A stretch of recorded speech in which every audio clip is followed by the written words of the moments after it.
Migrants at packed Roosevelt Hotel bust to other NYC shelters as dozens more arrive in New York City's new migrant welcome center at the former four-star Roosevelt Hotel in Midtown Manhattan was already slammed Monday with fresh arrivals. Dozens of migrants were hauled in on buses, including about 20 in a yellow school bus to be processed. Some were forced to wait on their bus for about a half hour, apparently till the lines inside died down, while the lucky ones arriving around lunchtime got to eat in the Landmark's Crystal Chandelier Ballroom, where Guy Lombardo and his band used to famously perform Auld Lang Syne on New Year's Eve. "I want to stay here, but they are making us wait on the bus, and then they are taking us somewhere else," said a 23-year-old single man from Venezuela who only gave his first name, Ulysses. "No," I told him. "I wanted to stay here," said the migrant, referring to a city worker at the hotel, which is only housing families. "They are telling me I'm going somewhere else. I don't know where. I came here from Venezuela. We had to walk up across Mexico. It was a long trip, and at the end I had to jump on the Beast." The Beast is a train that you jump on while it is moving, and 2 men lost their legs while we tried. "I don't know where I'm going or where any of us are going. We all want to stay here in Manhattan," he said. Mayor Eric Adams said Monday morning that more than 800 asylum seekers had already been through the landmark Art Deco former hotel, which opened as a processing center Friday, near Grand Central Terminal. "We opened the Roosevelt Hotel a few days ago. 800 rooms were filled, or 800 people went in that location at a capacity of a little over 1,000. That's how smooth and quick this is moving," Adams said at a news conference, where he was joined by Gov. Kathy Hochul in begging the White House for more help to deal with migrant crisis.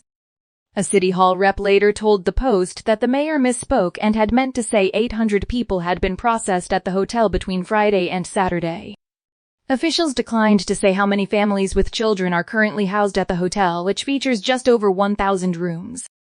More than 5,800 migrants arrived in the 5 boroughs in just last week alone, Adams said, on top of more than 60,000 who had come here since last spring.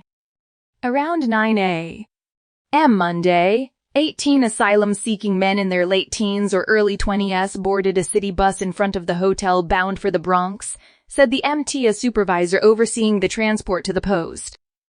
Over the next hour and a half, 2 other buses with more than 20 migrants each parked in front of sidewalk barriers outside the hotel, with their passengers waiting to be let in.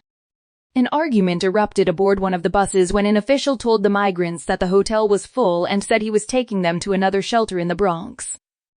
About 15 asylum seekers then walked off the bus toward the direction of the Port Authority bus terminal across town, escorted by 2 coordinators. At the Port Authority on 8th Avenue and West 42nd Street, barricades, tables, and chairs that had previously been set up to create a makeshift migrant processing center on the first floor were cleared out. A volunteer instead sat at a table featuring a map of Midtown, saying he was there to direct migrants to Roosevelt Hotel. Back at the hotel, the Post also counted 72 men arriving there in small groups on foot during a 3-hour time span. Several of the migrants were then ushered onto a Bronx-bound bus. Another young Venezuelan man said in Spanish that he and 4 others had walked over from the bus terminal in search of the migrant center. The employees standing in front of the Roosevelt asked them in Spanish, "Do you have any questions?" "We're looking where we're supposed to go," one of the men replied. The employees said this door and shuttled them inside. A noon bus that arrived at the hotel to transport asylum seekers elsewhere was delayed so that the travelers could eat lunch in the hotel's storied ballroom, which features 27 ceilings and sparkling chandeliers.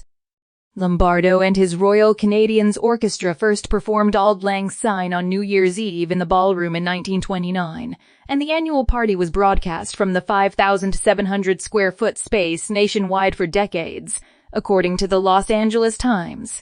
"Well, there goes the schedule," said an MTA worker about the lunch break. "But I guess people gotta eat, right?"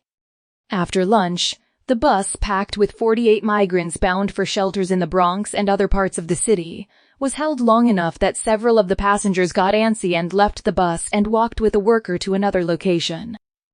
There was another bus waiting behind it, and several migrants then got off it and went into the hotel to be processed. A man who only gave his first name, Francisco, said he is a 31-year-old father of 5 from Ecuador and was there with his wife. We leave Ecuador because the situation is unbearable. You can't work. I've been assaulted several times. I used to be a taxi man. I also work on machinery. From Ecuador to Panama to Costa Rica we walk, Francisco said, describing his arduous journey. Train from Veracruz in Mexico. Then we walked. Then airplane to New York. 4.5 months. We want to stay here, but they are sending us to somewhere else. They don't know where yet. We wait here. A father of 4 from Colombia briefly described his nearly 4-month trek to New York also. We traveled by airplane. We walked, and then when we get to the U.S., the immigration people put us on an airplane. We are being sent to the Hotel Stewart now, here in Manhattan. I don't know where we're going after that, said the man who declined to give his name. Another man, a father of 5 from Venezuela, said he was going to the Roosevelt to be processed before heading off to Corona, Queens. We know some people there, he said. His owner said the city's efforts to house and shelter the influx of migrants had kept the crisis out of the view of most New Yorkers. That's why, unlike other cities, you don't see people and families sleeping on streets, because we've been able to manage this crisis, Adams said. But it reaches a point where it becomes unmanageable. And we have stated it clearly, there was no more room in our city, and we're looking at every available space, including vacant school buildings that was not being used. The city was recently forced to remove scores of migrants from public school gyms across the boroughs after parents voiced safety and other concerns. Officials are reportedly considering housing some of the migrants on Rikers Island, as the city's roughly 150 emergency sites, mostly hotels, are overflowing.